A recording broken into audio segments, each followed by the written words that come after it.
Well, welcome back, everyone. My name is Bret Afdahl from the great state of South Dakota, and it's my pleasure to introduce the 2018 winners of the Community Bank Case Study Competition. This is the fourth year of the competition, and it continues to grow in popularity as professors and students find it is an effective method to engage with the real economy. Each year we hear comments from students that had very little knowledge of community banks prior to their participation. From banks, we hear it's a positive experience for their staff to engage with young adults. And while it's not intended to be a jobs program, there are team members that are currently employed by community banks and with state and federal regulatory agencies. The Pennsylvania Bankers Association has fully adopted this competition, with Pennsylvania fielding 14 teams from 11 academic institutions. They have partnered with the Pennsylvania Department of Banking to sponsor a next generation initiative to further engage and educate bankers of the future. This is just one example of the leadership being demonstrated at the state level to ensure a vibrant banking industry in the future. This year's competition focused on banks' use of technology. This cuts across banks' operations, disaster recovery, and product and services for its customers. This is a key topic that will be explored throughout this conference. Our winning team is from Eastern Kentucky University's College of Business and Technology in Richmond, Kentucky. The students presenting today are Lorelei Wen, Aaron Schmidgall, and Dalton Stanley. The faculty advisor is Maggie Abney, an executive in residence. The bank partner is Central Bank and Trust Company in Lexington, Kentucky, who is represented today by Stephen Kelly, an executive vice president. And also to show how supportive the university is of its students, and these students in particular, we are also joined today by Dr. Thomas Erickson, Dean of the College of Business and Technology. He's out in the audience with you. Congratulations to all of you, and we look forward to your presentation.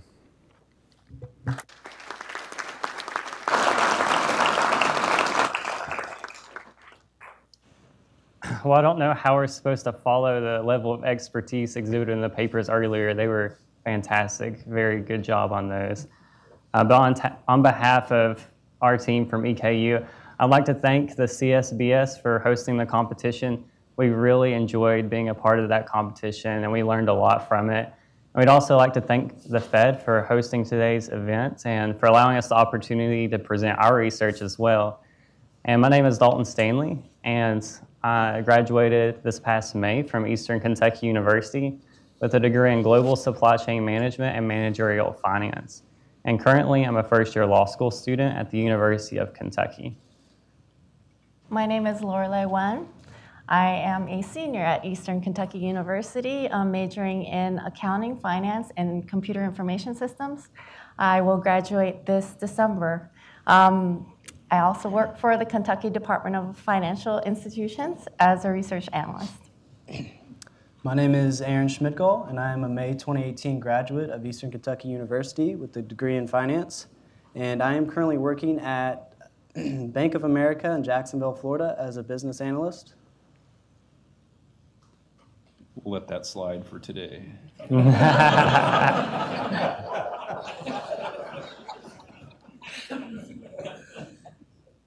Good afternoon. I'm Steve Kelly. I am Executive Vice President, Director of Marketing and Sales for Central Bank and Trust Co. in Lexington, Kentucky. I'm Maggie Abney, a faculty member at Eastern Kentucky University and the faculty advisor for this student competition. So one of my biggest responsibilities as a part of the team was the creation of the video production. And we thought it'd be a great way to start out our presentation today, give you some background on our research. So please enjoy the video.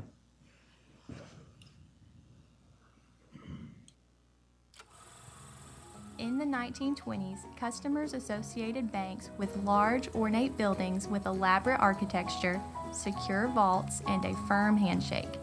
Smartphones and electronic transfers were science fiction in a world dominated by face-to-face transactions. In today's fast-paced society, banks are now challenged to expand from their foundations into the current technological trends that customers are demanding. 77% of Americans have a smartphone, and the average person visits a bank branch just once or twice a year.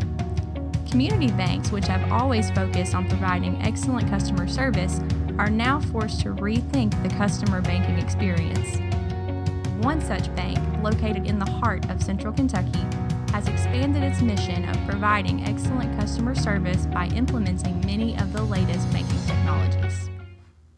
Central Bank finds its roots in the horse capital of the world. The first branch was opened in downtown Lexington, Kentucky in 1938, and since then it has expanded throughout the Bluegrass region and northern Kentucky. The history of this bank is unbelievable. It's been in the Kincaid family since 1946. We started right here in Lexington.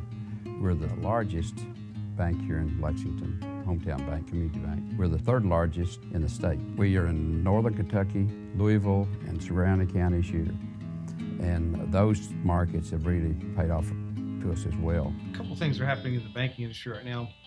We're seeing a lot of consolidation, and it's not that the banking industry in total is shrinking, it's just that the number of banks that we have are shrinking. And there's many forces that play into that. One of them is technology. Providing technology services is kind of expensive, so you have to reach a certain level to even have the capacity to offer some of the services that are being requested by consumers today. So just the speed of transactions is important today. Consumers are wanting information, particularly about their financial condition and financial services, quicker. They want them through their smartphones. So a lot of things are playing in right now of why fintech and offering financial services through technology is becoming so critical to the banking industry these days. Community banks must invest wisely in new technologies that continue to transform the customer banking experience. Central Bank has become a leader among its peers and competitive with national banks. We're in a local market. We have to compete with global markets. So we have to spend a lot of time, a lot of money, and a lot of energy to make sure that we have the products and the systems that we can handle all that. And we do. We've got a great staff. They're well trained, and we spend a lot of money on technology. The fundamental need is to have information about their finances and to receive assistance. That hasn't changed. If anything, people want more help today in trying to understand how to make the most of their money. But how they go about banking has changed radically. Instead of writing checks and coming into the branch to deposit them, many things are done electronically today, either using debit cards, credit cards, mobile banking, or online banking. We're seeing tremendous growth in the use of mobile and online banking simply because it's available whenever and wherever the customer is. Much of this growth has come from millennial customers who find mobile and online banking very attractive.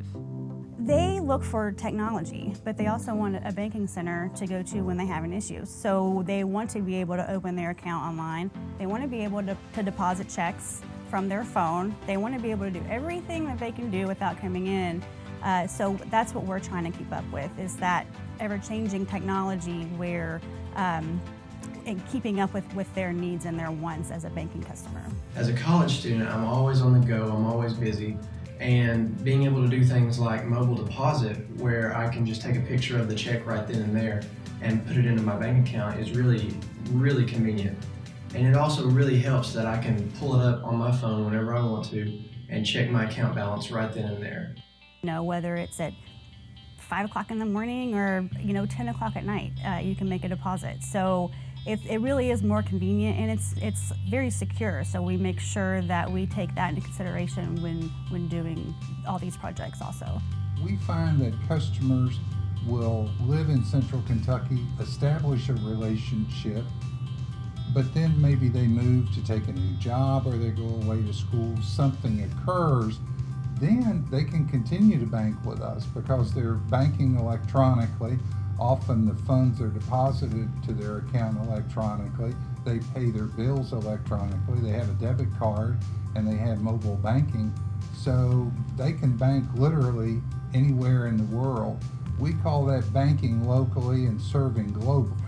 It's banking on your own terms at this point. So if you want to come into the branch and open an account, you can. If you want to do it online, you can. If you want to do a transfer online, you can do that. If I wanted to pay you money for lunch today, I could do that. All through the use of technology, but it's really depends on what you want as a customer. Even small businesses are taking advantage of e-banking technologies offered by Central Bank. One such business is Fahi, a local mortgage lending company.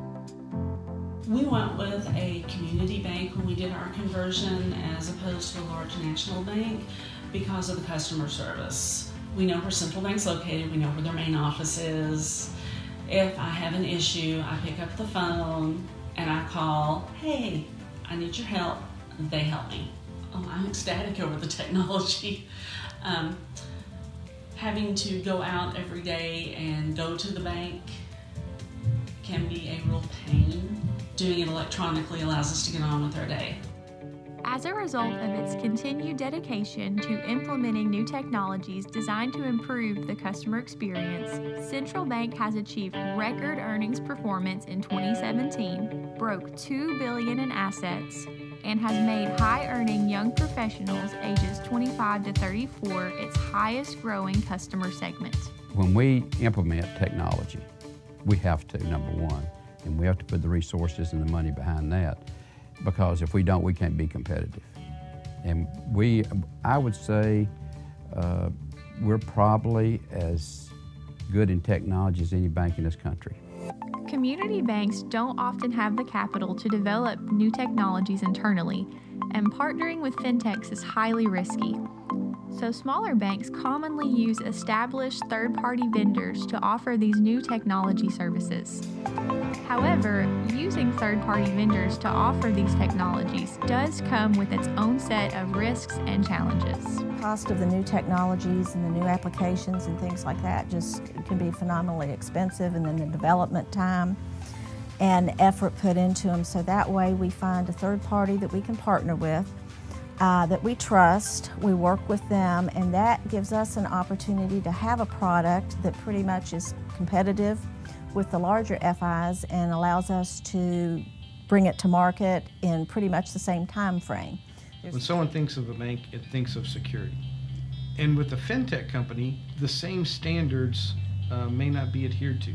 And that's one of the things banks, when they partner with fintech companies, have to make sure that if they're giving a fintech company or a third-party service provider or a vendor access to their customers' information, they have to make sure that it's being maintained in a secure manner, that it's not being hacked, and if the information is hacked, that one, the bank's going to be notified of it, but then also two, they're going to let the customer know, hey, your information's been exposed, and we, the bank, or whoever exposed the information, is going to take responsibility for that.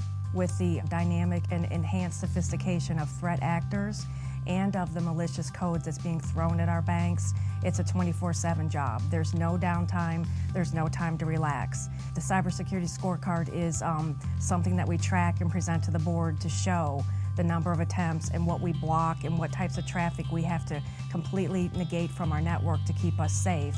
And we present that on a monthly basis so they understand the threat and what we're doing from a control perspective. Central Bank has become a market leader among its peer banks by listening to the needs of their customers and judiciously investing in the best technology to meet those needs. Continuing this trend of improving the customer banking experience by implementing emerging technologies is essential for Central Bank to remain competitive. Expanding digital communication and recruiting millennial talent who understand emerging technologies will give Central Bank an edge as they move into the future of community banking.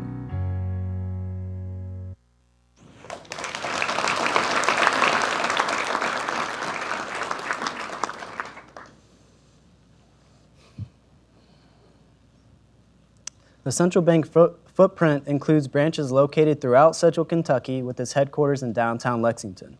Central Bank's primary markets include Lexington, Louisville, and Northern Kentucky, and they are currently in the process of building 2 new branches in the Louisville and Northern Kentucky markets.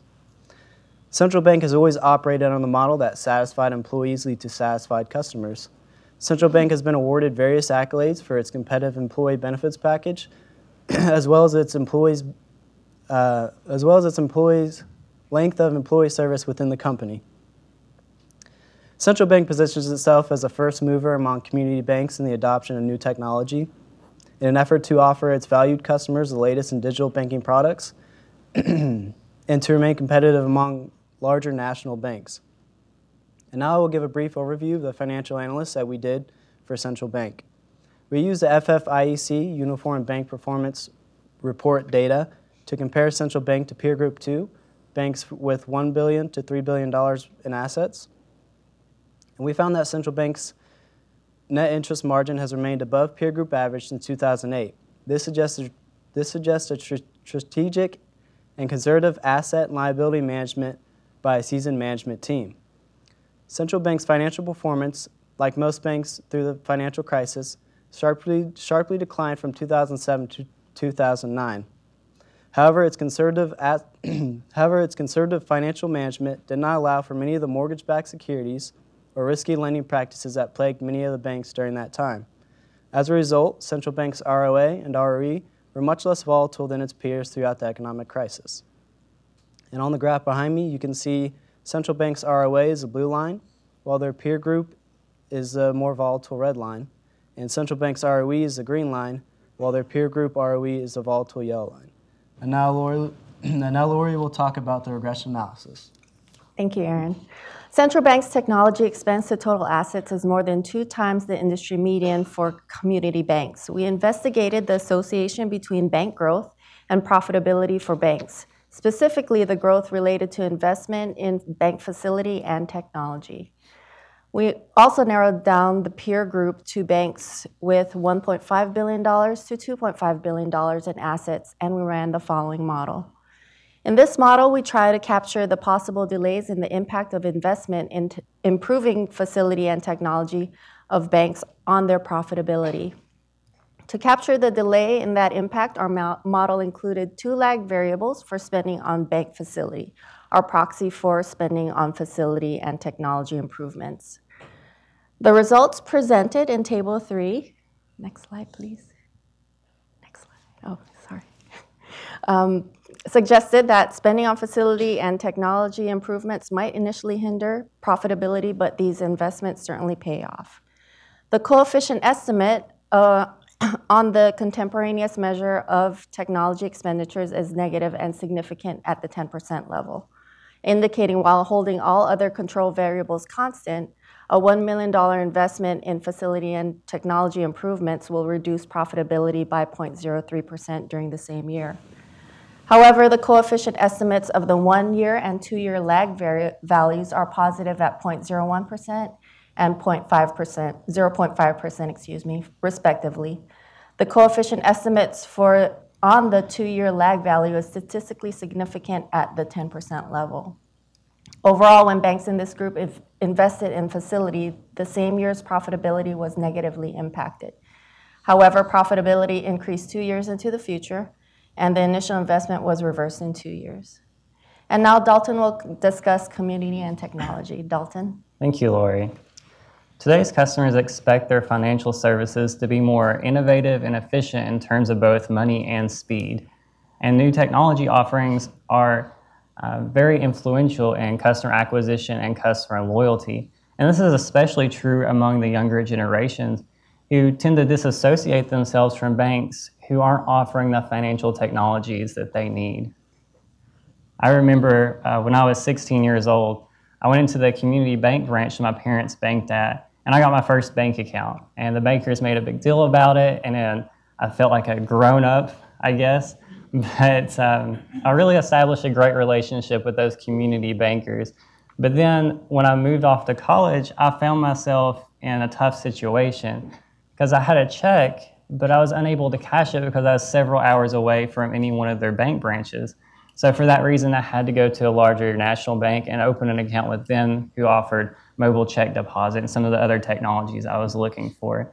And I remember at the time, my thoughts were, why can't my community bank just offer mobile check deposit or some of these other technologies? But now, of course, I realize it's not that simple. But I feel like a lot of people my age have those same experiences and those same thoughts.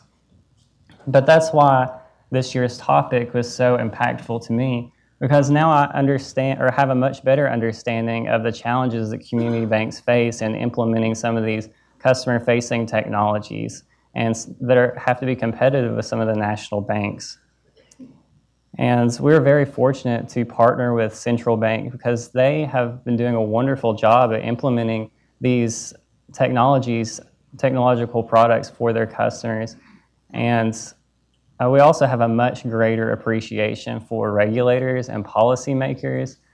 Like, they have a really tough job. They have to have the challenge of finding this balance between encouraging innovation in the industry, but also controlling for the risk that that poses.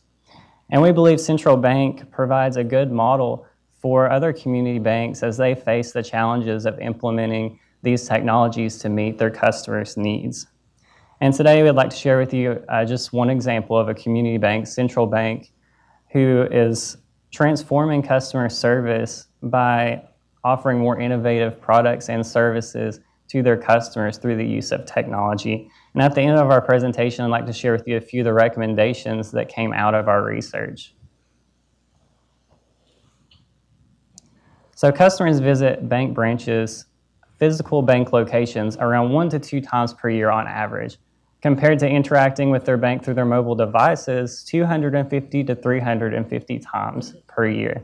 And this is influenced in part by the growth in the smartphone industry. In 2011, smartphone ownership among Americans was at 35%, compared to 77% in 2017. And when you take into account demographic factors such as having a college education or having an income of over $75,000, that percentage of ownership goes up to 90%. And these are demographic factors that community banks target when trying to attain new customers and retaining their own customers, making it all the more important for community banks to reach out to those customers and offer those technologies that they need. And Central Bank recognized this, that in order to acquire new customers and retain their current customers, they had to adapt to industry trends. They had to adapt to the changing needs of their customers. And in doing this, they became a leader among community banks by offering a wide variety of technologies for their customers. And their customers saw the benefits of this. In a conversation I had with Steve Kelly, Director of Marketing at Central Bank, he told me the story of how a customer could move to Alaska and still have access to all the essential banking services that they need through the use of the technologies provided by Central Bank. And Central Bank has seen the benefits of this as well, because their customer loss rate, previous slide please. Their customer loss rate is at 12%, compared to the national average of 25%. And their customer retention has extended to 13 years compared to the national average of just 6 years. And they've also increased their customer acquisition through the use of technologies offered to their customers as well. And one example of this, especially among the millennial generations, is offering a product to teenagers, a student account. And they did this by marketing it through social media and by partnering with EverFi, a digital online learning software that offers modules that students can take to learn the essentials of money management so they can more easily transition into adulthood. And in the first 12 months of this program, they saw new student accounts increase by 50%. And that was accompanied by continued growth over time. And Central Bank's largest growing market segment currently is young professionals ages 25 to 34. Which is, again, evidence of the success they're having at offering these technologies to their customers. So now I'd like to turn it over to Aaron to speak on Central Bank's management and technology. Aaron? Thank you, Dalton. Central Bank has established short-term and long-term goals in order to stay up to date with technology as it changes on a daily basis. One of their first short-term goals is to implement a single sign-on for employees. Some employees can have up to 15 different logons for the different applications they use on a daily basis. So by implementing this single sign-on, it would decrease the amount of service requests to IT for forgotten passwords, as well as decrease downtime while servicing customers. Another short-term goal for Central Bank is to increase the adoption rate of their online services. This can be done by educating customers on the services that they offer and by following the technology acceptance model, also called TAM, created by Xu and Shin. The TAM model suggests that perceived usefulness and ease of use are related to the attitude toward acceptance of new technology.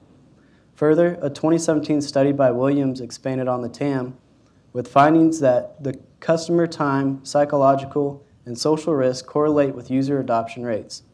So if customers find that mobile services that Central Bank offers to be compatible with their current values, past experiences, and prevailing needs, then Central Bank could expect an increase in adoption.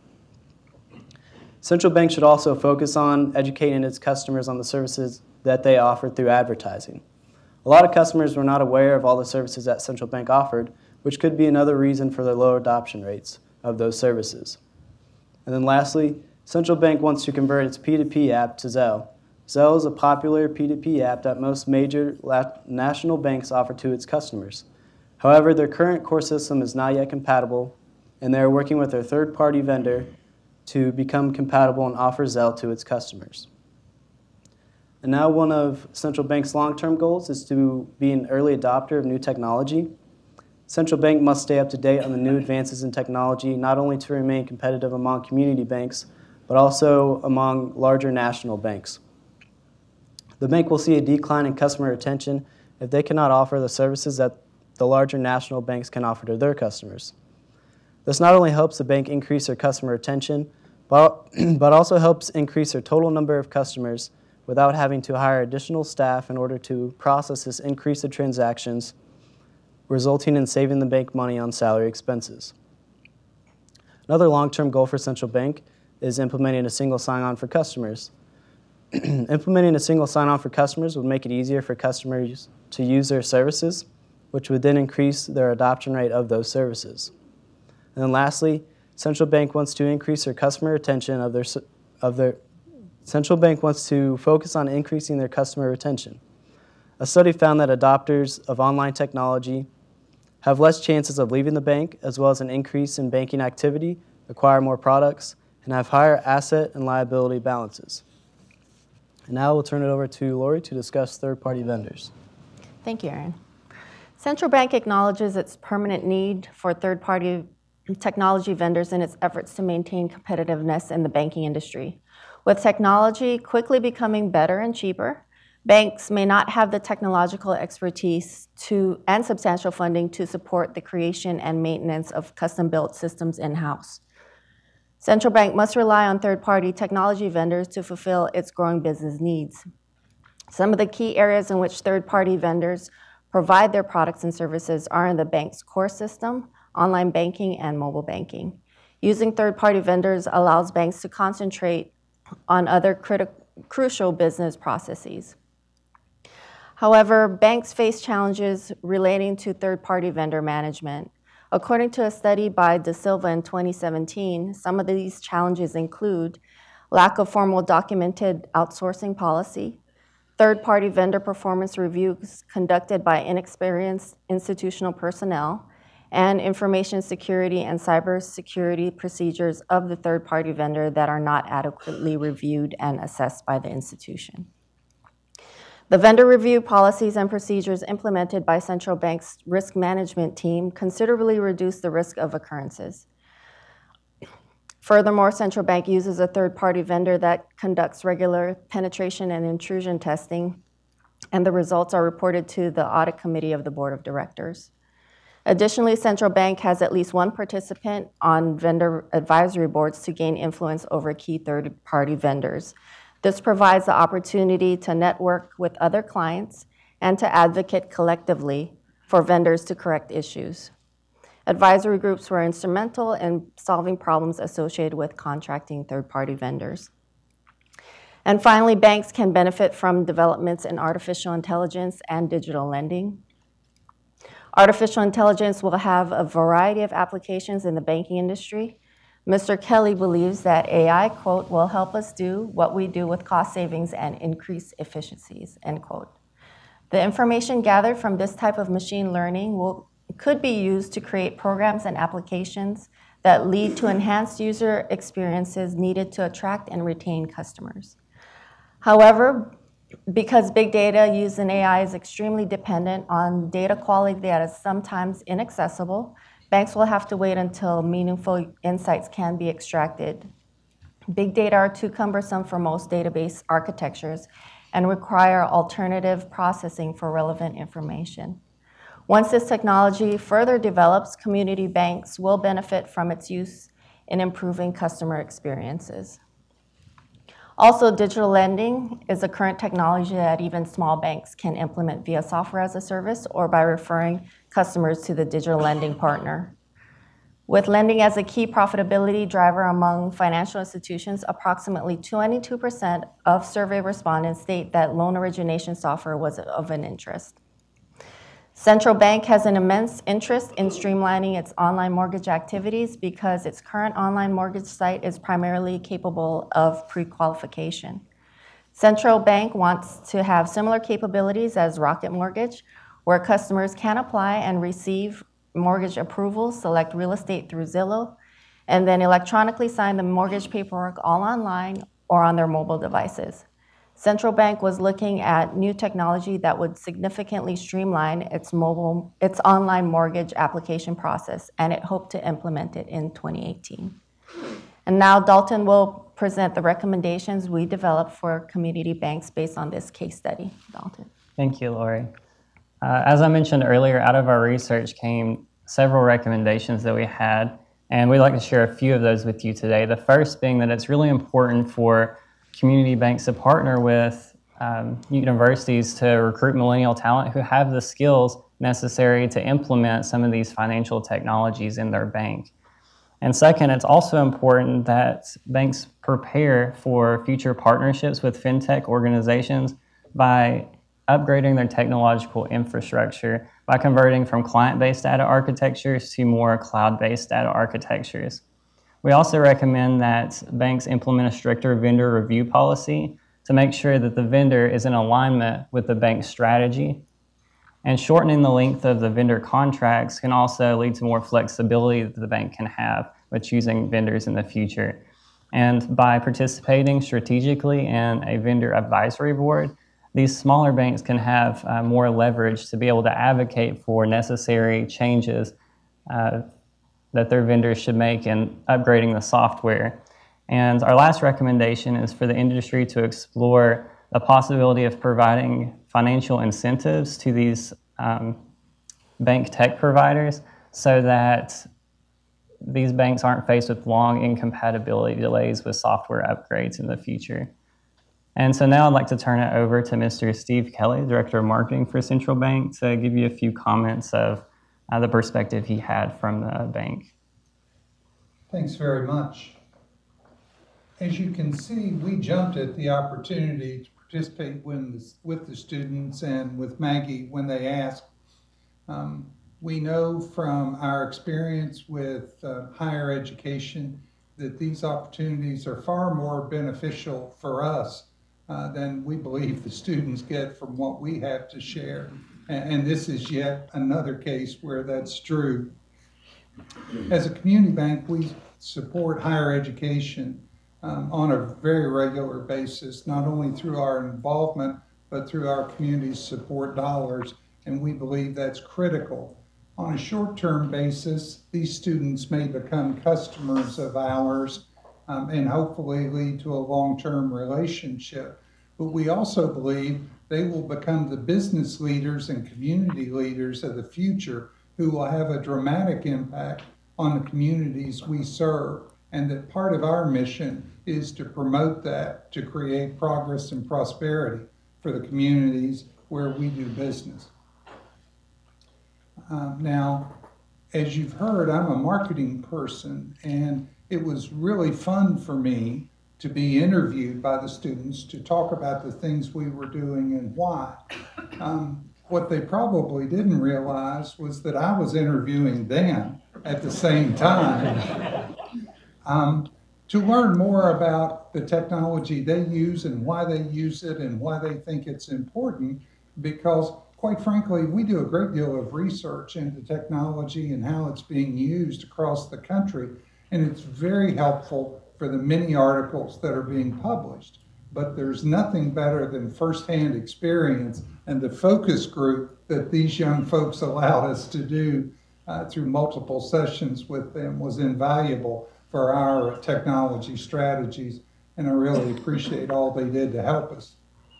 Would also add that we were so strongly involved, we committed our senior people to the to the program, our CEO, our Chief Information Officer, our EVP of Operations, our Senior VP of Online Banking, and several members of our marketing team all participated, and it was a tremendous experience for us, and we really appreciate the opportunity. Now we'll hear some closing remarks from the faculty advisor, Maggie Abney. Thank you. You know, this project was a real experience for all of us, and we're so grateful to have had the opportunity to participate in it. I want to share with you a little bit of behind the scenes, if you will. We thought about including outtakes in the video to show you some of the things that went on behind the scenes, the real story behind this project. And I want to start by highlighting our students' dedication to this project. When they logged into the CSBS website to register for the competition as a student participant, I don't think they truly knew what they were getting into. They have amazed me with their desire to learn during a time when life is pulling them in so many different directions. To give you a little insight, Lorelei is still a senior this semester. This is her final semester at Eastern Kentucky University. She's taking 5 courses this semester, including, let me get this right here, forensic accounting and auditing, in addition to working in our state banking commissioner's office as a research analyst. If you can imagine what her time management skills are to accomplish all of this in one day. But because of this real-world experience, I believe she's developed a serious case of senioritis this semester. Reading textbooks is so much more difficult when you have the real-world experience that you're experiencing at the same time.